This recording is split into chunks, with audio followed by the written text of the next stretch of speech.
What's the most common pattern you're seeing that's holding people back to actually making significant progress to get to that level where we have fuck you money? You have to become. From the streets to the stage, meet Jason Sisneros, a man who turned life's toughest lessons into a roadmap for peak performance. A multi-millionaire and a former Tony Robbins consultant, now a titan in motivation and radical life extension, changing lives with his story and strategies to serve people at the highest level possible. So you can't be racist, you can't be sexist, you can't be misogynist, you can't be all those things because it would be anti your best interest. Get great at what you do, fall in love with the outcome of your client, fall in love with the outcome of your employees, and then build systems and processes and a machine that creates cash. If I can do those things, then I can improve my performance in serving other people. But the biggest mistake that business owners make is the Content Capitalist Podcast. Hey guys, welcome to another Content Capitalist Podcast. Today I've got a guest with me. He's not only a guest, he's a friend, he's a business mentor, and we've actually done some pretty cool shit together in the past. I'm excited for this conversation because I've been hounding him to have this conversation for a long time. His name is Jason Sisneros, and we're going to be unpacking all kinds of stuff. Let's see where this conversation goes. Jason, welcome to the pod. Good to see you, brother. Good to see you too. Right now, you're in a hotel room. You're using the GoBox studio. Thank you very much for using that. And I love it when I see it in the wild. But I want to talk about a couple things. GoBox is awesome, brother. I'm telling you, it was so easy because we're in New Jersey. You know, me and my wife, we travel around the country constantly.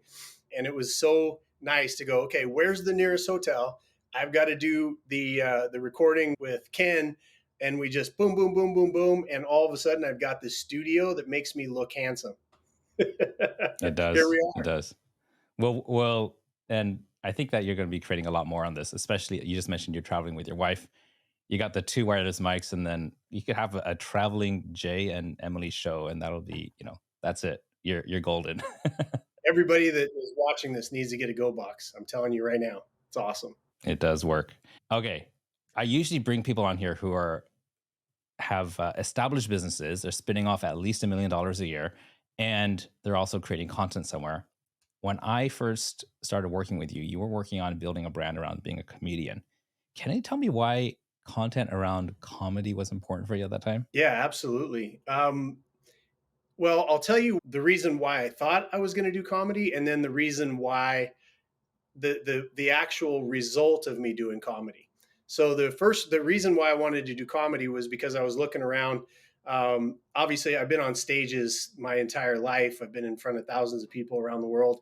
And I thought, man, it would be fun to do comedy because comedians can say exactly what they want to say, which is, that's kind of my brand anyway. I usually don't modify the things that are coming out of my mouth.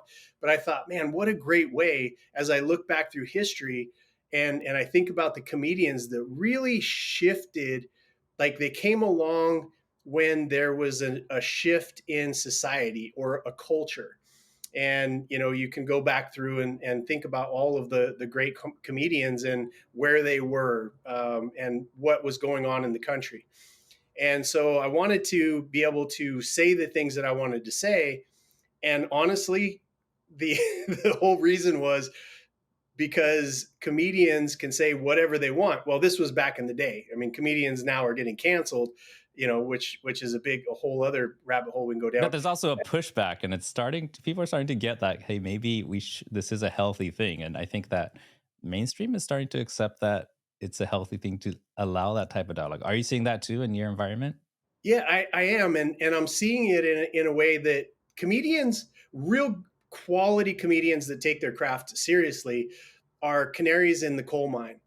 They're a leading indicator, right? You think back, it's hard to think of Shakespeare as a comedian, but when you think about the power of the written word that was then extended to an audience, and the audience, he was saying things that they couldn't say, right? He was saying things that they couldn't say out loud because of the government or because of the environment that they lived in. And comedians of the good ones, again, the good ones, not the ones that are just doing, shock value type of content, but the good ones, they're questioning a culture and the direction that it's going and its leadership. And I love that. I love that concept. And so yes, they get questioned, and now everybody's pushing back on it, going, it's comedy. And it's actually, when you cancel a comedian, that's the front end of canceling dissent against a narrative, or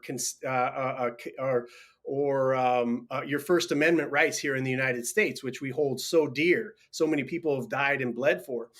And now there's a pushback, which is great. It's a great indicator. But what happened was, obviously, I was able to say those things, and say them in a meaningful way. And I went to an audience the very first time I did my comedy. I went to an audience that was completely opposite of the way that I thought politically.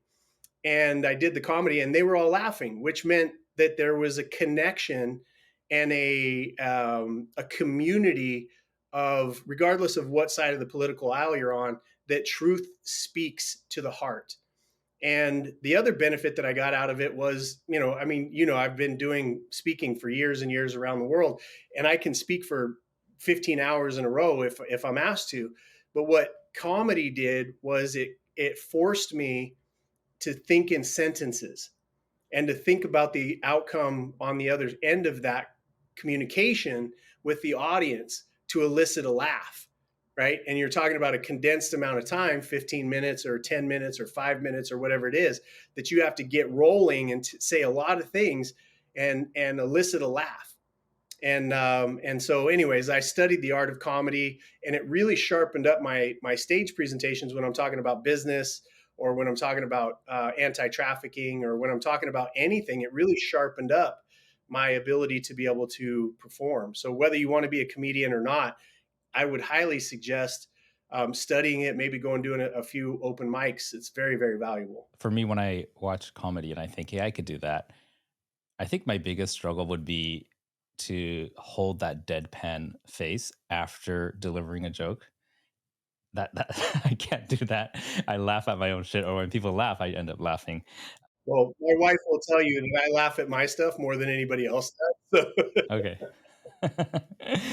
You've come through decades of entrepreneurship, and I remember when we reconnected in Atlanta a few years back, after, a few years gap when we were in the Platinum Partnership together, you told me you just exited and sold your businesses for multiple 8 figures. Tell me how that shifted your, like, your creativity in terms of content creation or in delivering to audiences and things like that. The concept, and again, this is, for anybody watching this, they come to you for information, for tactics for their own life. And for me, being one of your biggest fans, and watching and learning from you in multiple different ways, and hiring you for, some massively powerful projects that I've worked on. The idea is, what's the outcome of the words that come out of your mouth? What is the outcome of the content that you're creating? Is it for you, or is it for an audience? And for me, once I sold, and I talk about this a lot, because I sold for enough money to not care what anybody thinks anymore, and to not worry about being canceled, and really to answer your question. That was a question I was asking myself. What does Jason stand for? And what am I going to do with the rest of my life now that money is no longer an issue? And for me, it shifted into saying the things that I felt, very, very simply. And I found an audience. The first podcast I ever did, if you remember, was the Bald Avenger Show. Now it's evolved into the Chairman Project. And the reason is I just wanted to say the things that I was thinking that I wasn't hearing in mainstream media. And one of the first ones, there was 4, 5, 6 of us that really weren't worried about being canceled. We were canceled. We were kicked off all the platforms and all the other things, not for saying that we definitively know something, but just asking the question, right? Why are they telling all of us to behave in this way? Why are they saying that you can't keep your job for that? Why can't we recount a vote, right? Like, just asking questions, why? And so how it shifted after that sale was, I saw a community, the small and medium size, it's called SME worldwide, right? SMEs. And that is simply 0 employees to 499. That's how they're qualified. And I said, in this country, in the United States, for instance, we got called non-essential. And I started to think about that for a second. And I was like, non-essential. That means that we're not needed. And I was like, okay. Because as I was voicing my questions, then it created this patriotic response. And then other people have come along. Joe Rogan, for instance, is a very good instance of thinking one way and then seeing what happened and shifting over to another way of thought. And I thought, I'm not really needed in that space. What is my core, right? What is the core of what I do? It's business. And business to me simply represents the freedom, the ability for an individual to create freedom via choice, right? Having enough money to have either a voice or a choice in the way that they decide that they want to live their life.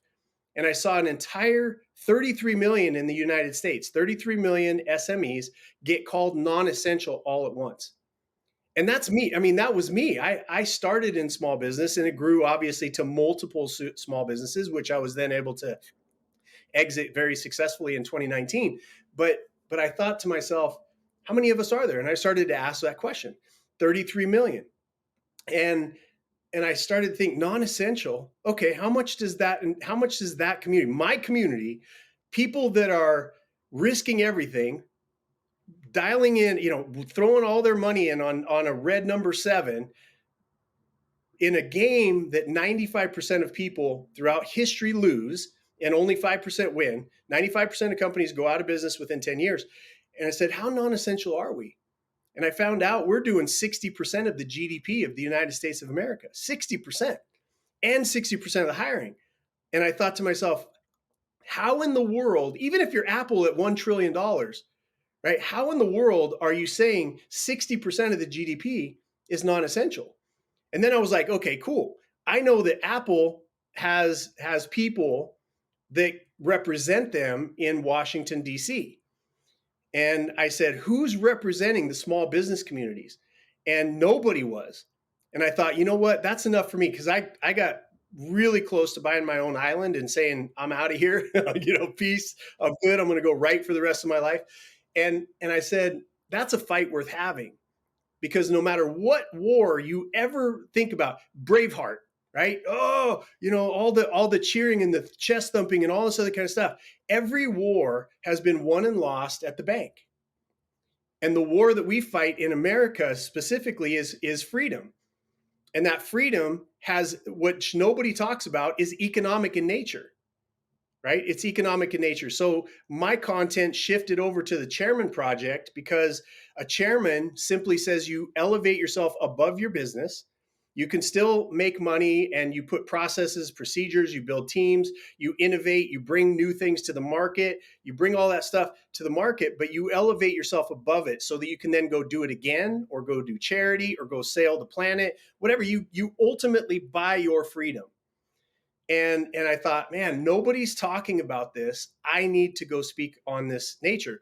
So I decided the long term, the 3 to 5 year plan, is to build UBA, Unstoppable Business Alliance, where we're all together, and a portion of all of our profits will then build the same exact representation at Washington, D.C. that we need. So we had to start somewhere, and content and gathering together my people, which is the small to medium-sized business community, was the first start. And that's what shifted my content from what some would call patriotic, freedom fighting, raging against the man, into very specific, let's get you free economically so that your voice can be heard. And then all of us gather together by doing business with each other, having a voice and having representation in a government that's supposed to be serving us. Long answer. No, I like it.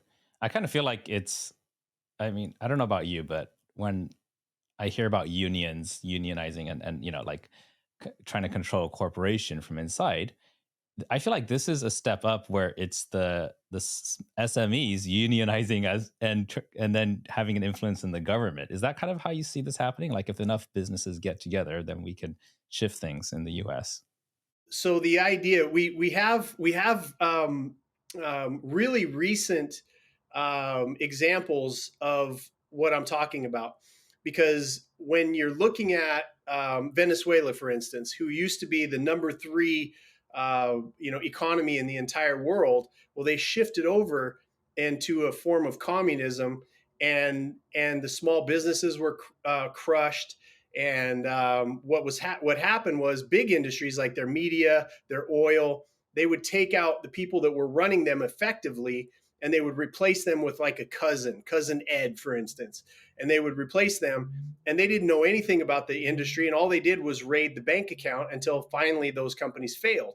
So you can look at Venezuela now. You can see people starving. You can see them, they basically kill zoo animals so that they can feed their family. It really devolves quickly. And here in the United States, we're doing a little better version of that, like keeping unethical capitalism alive by them coordinating with a corrupt government. And how they do that is they let them stay where they're at as long as they do the bidding of the centralized government. It's an enhanced form of communism, let's say. And so the idea is that what built America started in 1890. It was the very first time that a centralized government ever stood up to the elite, let's call them, right? And letting the power of the economy and capitalism fall into the pockets of too few. And back in 1890, they passed the Sherman Act. Was the very first time in history, by the way, that a centralized government stood up against that and said, nope, we're going to keep this fair, the fair playing field. And so that's where the small business community really came into play. Why I believe that we're 60% of the GDP is because of that. And then later on, I think 1904, 1906, something like that, the FTC was formed, and it was antitrust laws, which are being violated all over the place. So the idea is that you had in one, abject poverty is a measurement that they go back years and years and years and measure. And as soon as they passed the law in 1890, it started to shift from 90% of the world being in abject poverty to now being closer to 10%. And the big difference is the idea and the draw of America, I think, where they say the American dream is really the idea that you can come and apply yourself and your highest level of talents by falling in love with the outcome of your clients, which is biblical, almost, and then serving them the best. So you can't be racist, you can't be sexist, you can't be misogynist, you can't be all those things, because it would be anti your best interest. And so that's what I believe saved the world. And I see that being crushed right now. And so my fight really is for ethical capitalism to continue to that story, that delicious story of, if I apply myself, if I read books, if I educate myself, if I take programs, if I go to seminars, if I follow Ken Okasaki, if I can do those things, then I can improve my performance in serving other people. If we lose that, we lose the fundamental idea of freedom, which is economic in nature. I love that. Right now, you said a lot of things that I agree with, but I'd imagine that there's people, when they hear this, like even the things that sound basic and true to some of us, to others sounds like evil, just because they're political or religious or whatever views are opposite. I'd imagine that while you were running and scaling your businesses years back before you exited, you'd be a little bit more afraid to say these things. Are you more vocal about this because you've had that exit and what we might call fuck you money, to be able to say, I don't really care, I don't need your opinion? And do you think that that's the route that businesses should be going to gain that freedom so they can communicate and live more freely? Yeah. So I think back, if all of this would have happened 5 years ago, let's say, I would have kept silent just like everybody else, because it would have affected my business. The money, this is my entire message, basically framed in your question, is that because I had made enough money not to care about what other people, the government, all those other kind of things said about me, then I could say what I wanted. I could build a business in direct opposition of what I see as a communist push, as a tyrannical push against individual freedoms. The Constitution of the United States is simply stated that it is for the power of the individuals, to protect the power of the individual. And how do you do that if you don't have economic power, right? Whatever it is, throughout history, the power flows to those that actually acknowledge the idea that economic power is part of it. Freedom of speech is part of it. Second Amendment, all of the entire Constitution matters. But if you take away that one piece, then you significantly handicap the electorate, right, or the citizens at large if they don't do that. So to answer your question directly, yes, I would have kept silent because it would have impacted my ability to be able to feed my family. That's why I hold no one at fault, except for the leaders that started making this decision. And the best way I know how to fight back is while the Constitution and freedom and ethical capitalism still exist, I want to empower that group as much as possible, because we keep each other free.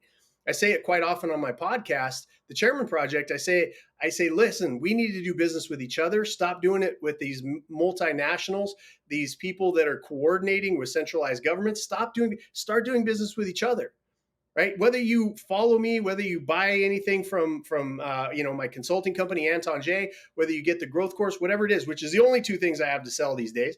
But at the end of the day, start doing business with people that are in your local community, or people that are online that will help you continue to build your economic freedom.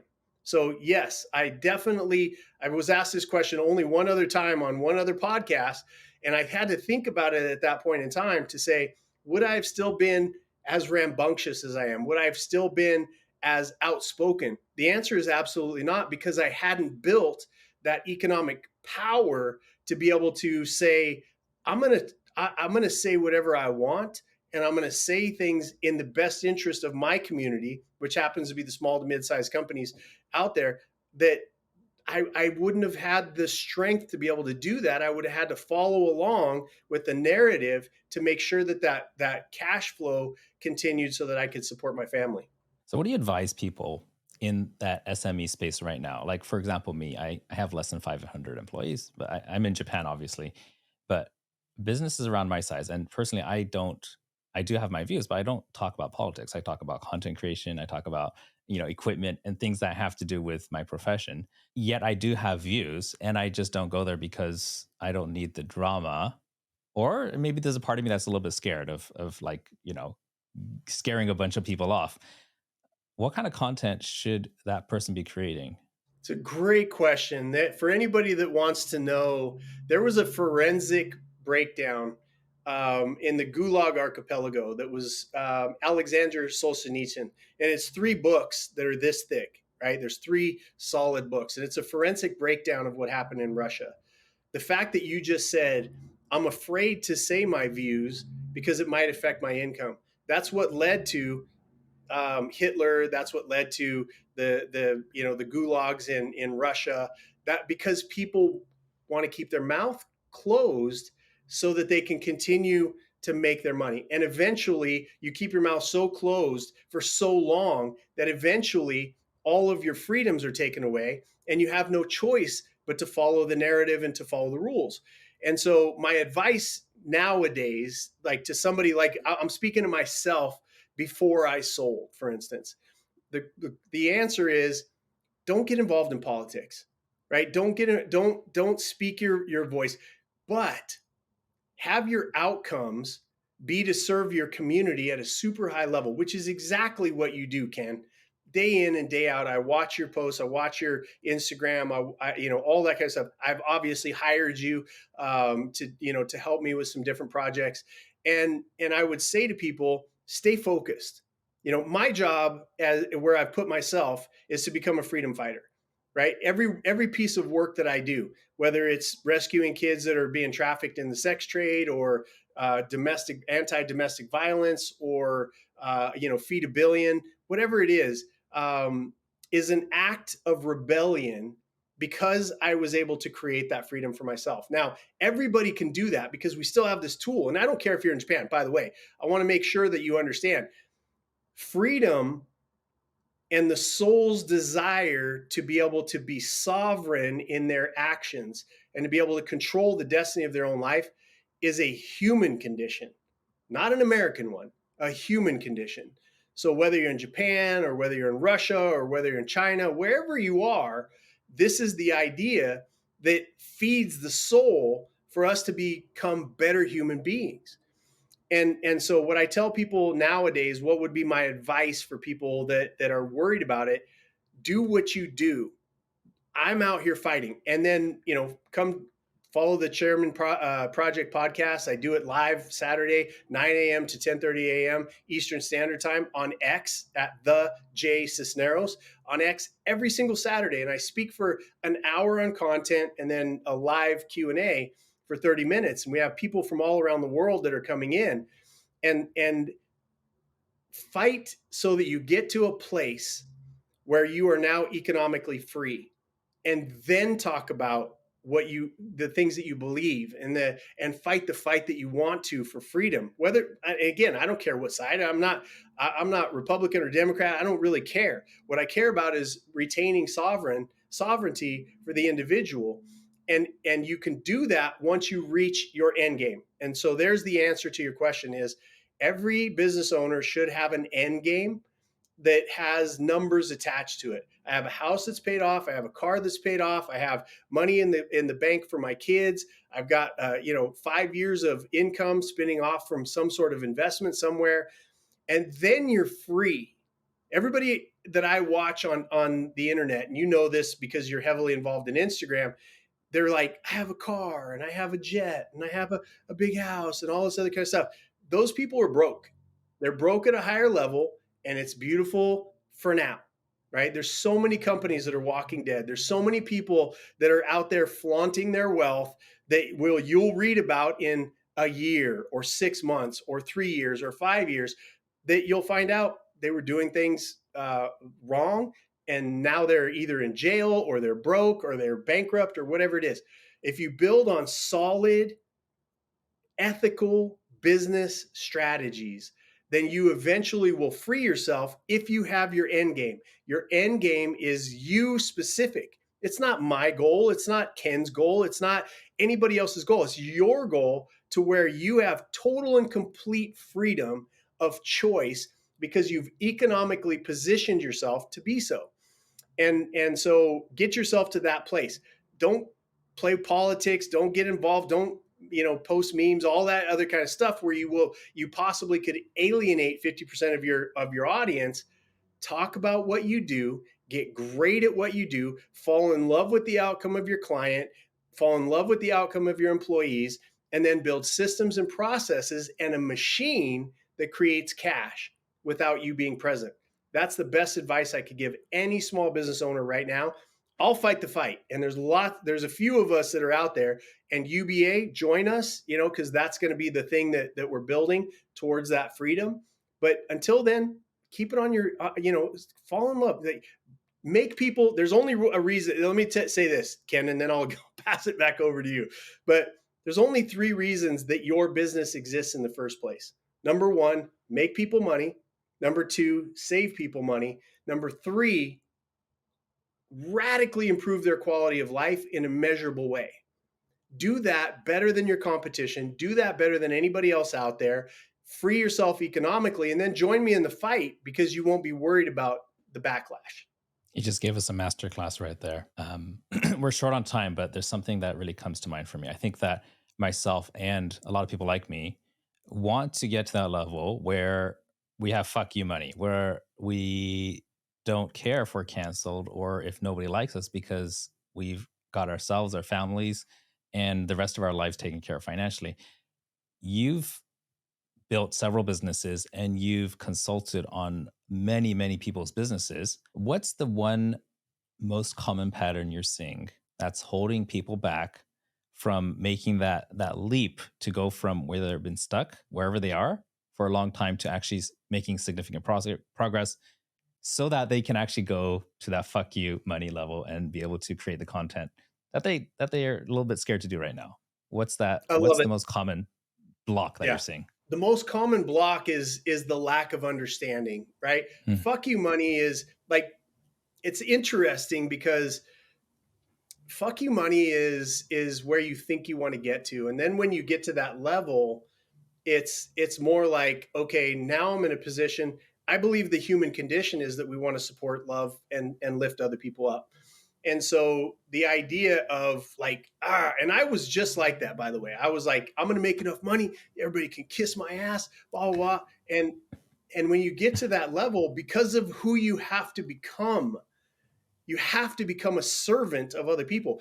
I am more of a servant today than when I was acting like I had money when I was younger, when I didn't have any money, when I was like, look at my car, look at my house, look at all my stuff, blah, blah, blah. Nobody cares, right? That's what one of the things that I've got, hashtag nobody cares. Like, nobody cares about your stuff. What they want to know is how you are going to help lift them with your content, with your information, with your product, with your service, whatever it is.